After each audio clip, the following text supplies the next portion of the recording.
You ask Tiger to solve. This deals with linear equations with one unknown. The final result is h equals -3/5. Let's solve it step by step.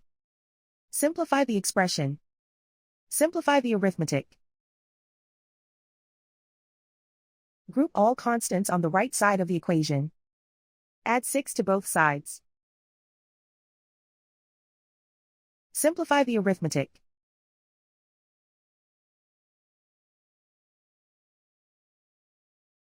Isolate the h. Divide both sides by -10. Cancel out the negatives. Simplify the fraction.